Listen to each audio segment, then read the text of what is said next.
Gottfried Schadow created an image of winged victory, riding a chariot drawn by 4 horses.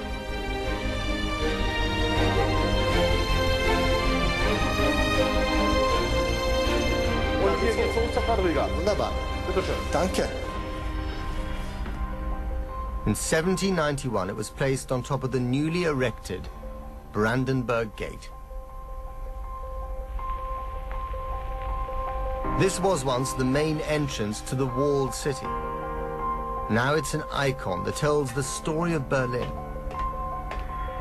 Beneath the winged goddess pass the ghosts of a century of troubles.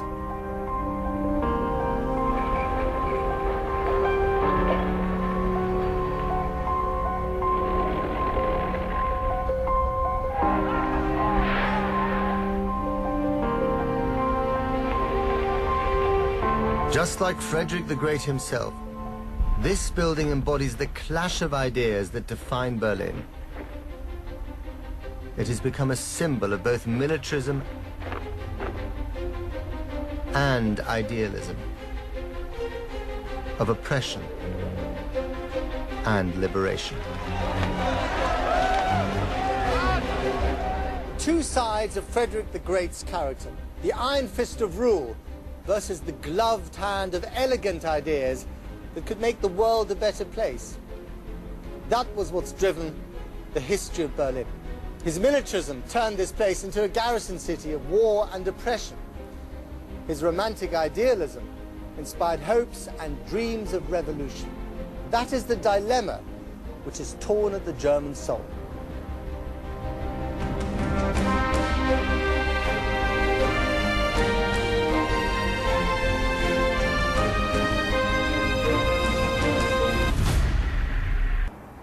In October 1836, a student came here to the university.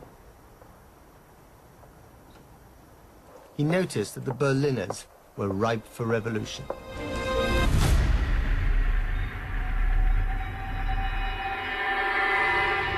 The student was a tearaway, a hard drinker, a gambler.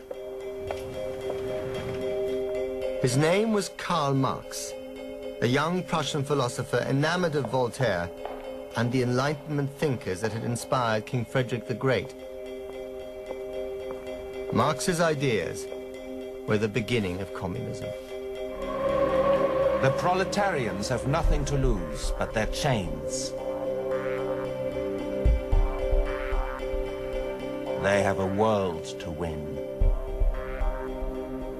In the Communist Manifesto, Marx urged the workers of the world to rise up against their rulers and establish a classless society. He argued that their loyalty should not be for any country, king or president, but for fellow workers the world over. His ideas had an impact on the history of the city and can still be seen on almost every corner.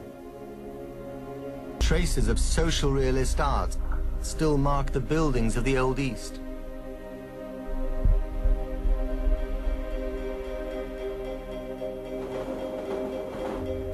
Communist statues linger, seemingly lost within the reunited city. But streets from both East and West Berlin still bear the name of Marx.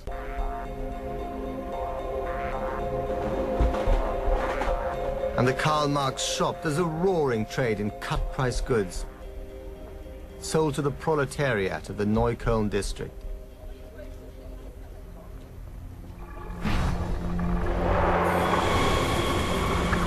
During the 19th century, this city became known as Red Berlin,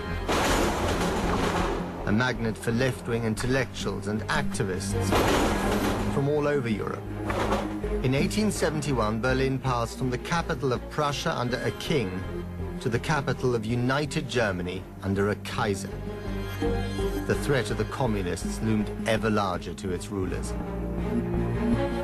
But it wasn't until the end of the First World War, as the nation's defeated soldiers paraded past the monumental statue of Frederick the Great, that the people of Red Berlin managed to overthrow their rulers. On November the 8th, 1918, the anger of the people finally brimmed over. A wave of desperation washed across the country. It was fed by grinding poverty and the sudden realization that the war had been lost. When it arrived here in Berlin, the Kaiser was forced to abdicate. But what filled the vacuum? The simple answer is ideas. Lots of them. On the day the Kaiser abdicated, not one, but two republics were declared. First by the Chancellor's deputy speaking from a window in the Reichstag, and secondly by the communists. Berlin was plunged into a state of chaos over who actually ruled it. Karl Liebknecht, a lawyer, was a leader of the Communist Party. As a young politician, he'd been imprisoned for condemning Prussian militarism. And when he later refused to fight in the First World War, he was given the job of burying the German dead. He argued with his fellow communist leader, Rosa Luxemburg. If they could only win the battle on the streets, Berlin would be theirs for the taking. As the fighting began to break out, Luxemburg had no choice but to support the coming struggle.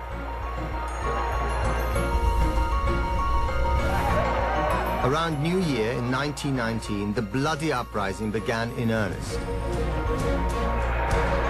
And by nightfall of the 5th of January, the communists had seized all the important buildings in Berlin, including, symbolically, the Brandenburg Gate. The Chancellor fell back on a very Prussian solution: bring troops into the streets. He mobilized a volunteer army, the Freikorps, to regain control of the city. On the night of the 11th of January, the buildings of central Berlin were turned into fortresses. It was the first, but by no means the last time that this would happen in the 20th century. The Freikorps attacked the communists in a bloody battle, winning back control of the Brandenburg Gate and ultimately Berlin. On columns all over the city, the authorities would soon mount a poster campaign quoting a popular poem. The posters read, "Berlin, your dancing partner is death."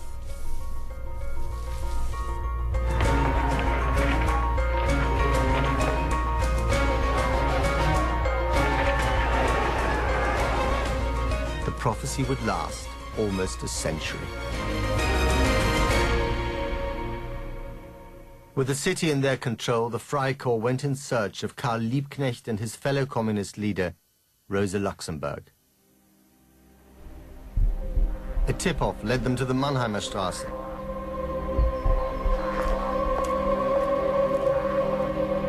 This building was surrounded.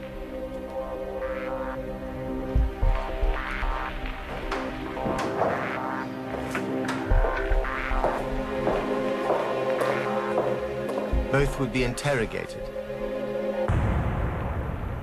before they felt the rifle butt crash down on their heads.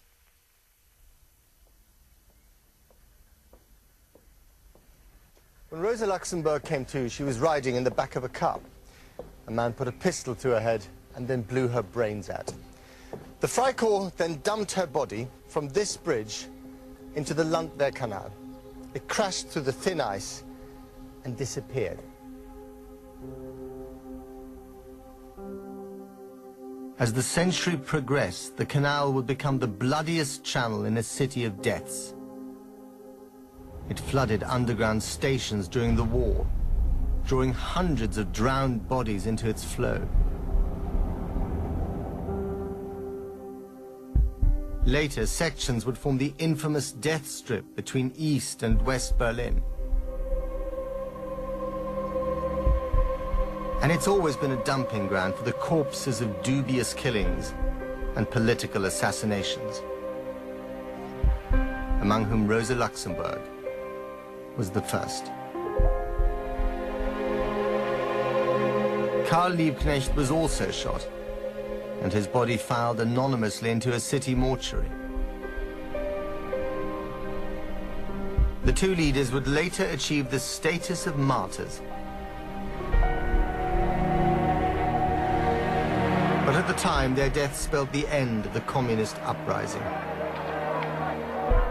Now politicians campaign furiously for a place in a new, broad-based ruling coalition. This government was to move to the small town of Weimar, as Berlin was considered far too dangerous for its politicians. Next week, in the second part of Dangerous Ideas, how the liberalism of the freshly minted so-called Weimar Republic would encourage a host of new creative ideas in Berlin, but also dangerously destructive ones.